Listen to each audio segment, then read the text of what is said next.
This is a really good question. And in the question, I hear that a lot of suffering, a lot of discouragement, and it's painful, right? And you find yourself a husband who finds himself criticized and nagged by his wife, finds himself directly in Scripture.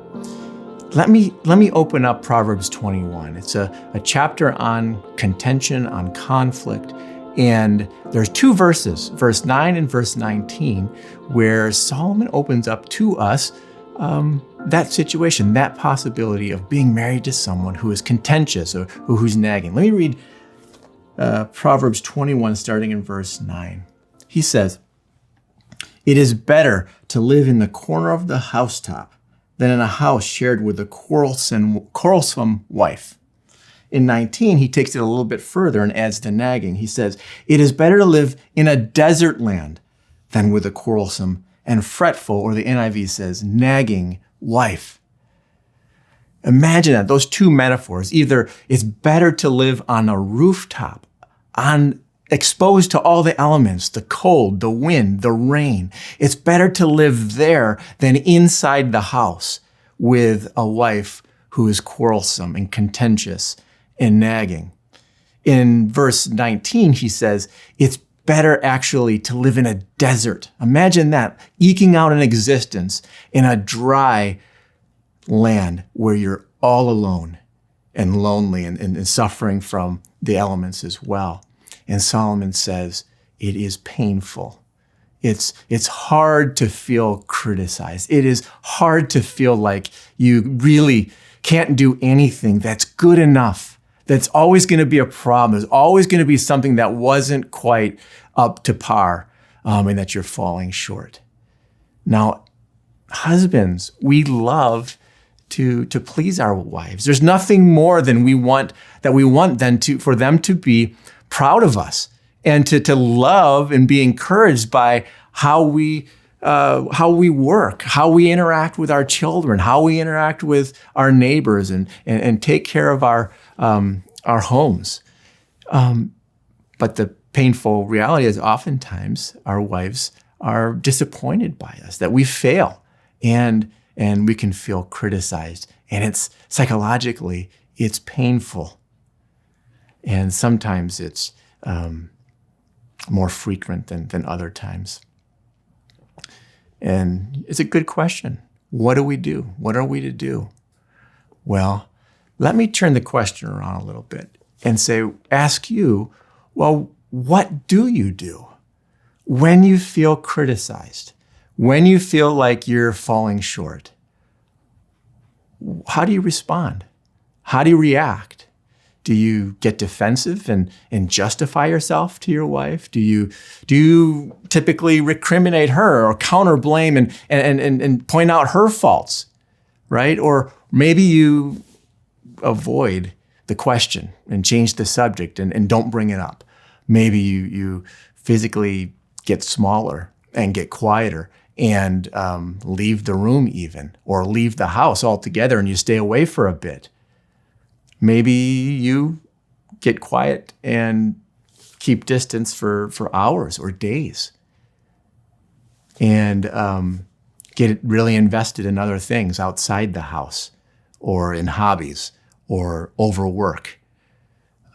Maybe you even at times punish your wife with silence and like a wall, you put a wall between her and put a hand up and just say, we're not going to have a relationship, and you avoid eye contact and you get more passively frustrated.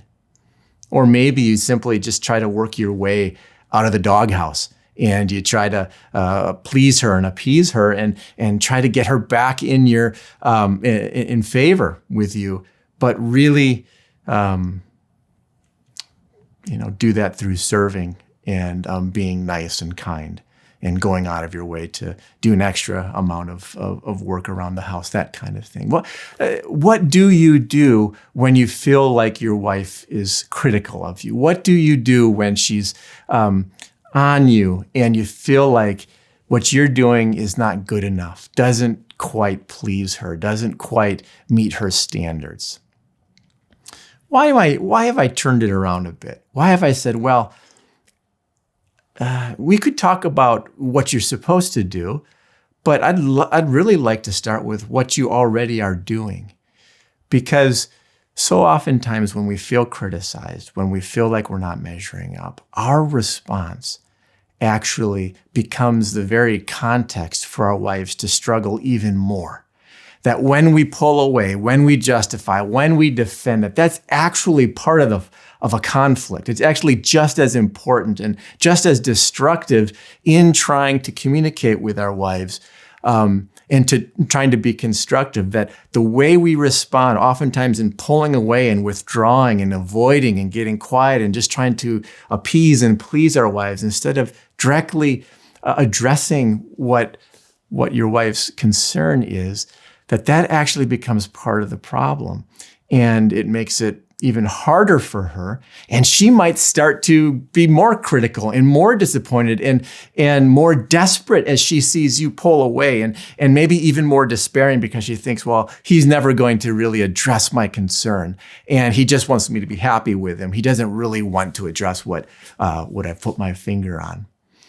If we were to go back just a few pages in Proverbs to Proverbs 18, listen to how Solomon describes what happens when we withdraw, when we separate ourselves and create distance by being defensive or by counter-blaming or by getting quiet and avoiding our wives. Listen to what he says. It's stunning. In chapter 18, verse 1, Proverbs says, whoever isolates himself, you could say whoever withdraws, seeks his own desire. Oh, that's interesting. So when we're feeling criticized, when we're feeling like our wives are nagging us and unhappy or disappointed with us, when we withdraw, when we separate and pull away, it's really a desire. It comes out of a heart that desires to protect ourselves and a desire to get away from the heat of our wife's disappointment or frustration with us instead of facing it. And Solomon says that comes out of self-desire, selfish desire, not out of love for my wife, okay? It even gets better.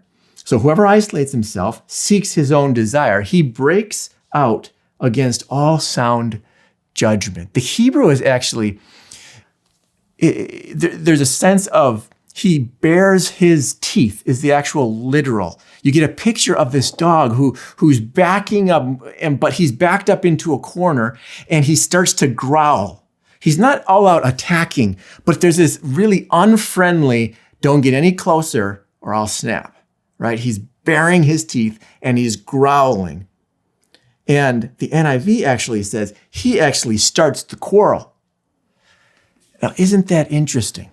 So when we, in response to our wife's disappointment or nagging or frustration with us, when we pull away, when we get defensive, when we respond with some kind of distancing reaction, Solomon says, number one, it's for your own sake that you're doing that, not for love of your wife or for God's glory. And number two, there's an aggression in there. There's an anger in there.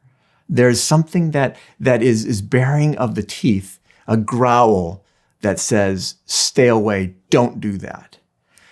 And it's helpful to say, how I respond when my wife is frustrated with me is part of a conflict. And I can either move towards her, trying to understand, or speaking directly. And I can imagine that by just saying, honey, it's painful when you nag me, or it's painful when you criticize me. But can we talk? Can we talk in a way that maybe isn't so painful or so hard for me to hear? And my typical response is just to ignore or to avoid. I don't want to do that. And we start to grow in speaking directly and facing things that are hard. None of us likes to hear things that are critical of us, not a single one of us. And yet we start to grow in ways of hearing and being all ears.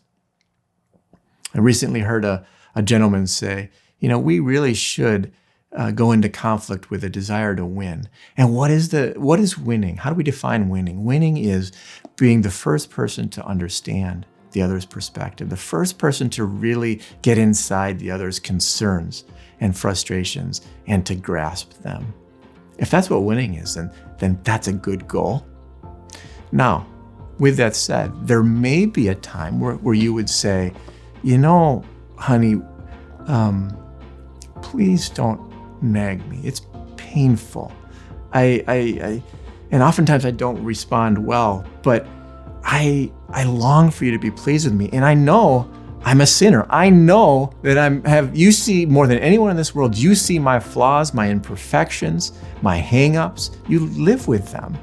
And yet, would you be patient? Would you be gentle with how you express your frustrations? You have every right to be frustrated, but would you approach me in a way that makes it easier for me to hear? I don't want to live with this sense of always being a disappointment to you. And I long to hear that, when I'm doing things that are done well, that you're pleased with me as well. So there is a place to speak very directly, even as you're hearing your wife's concerns.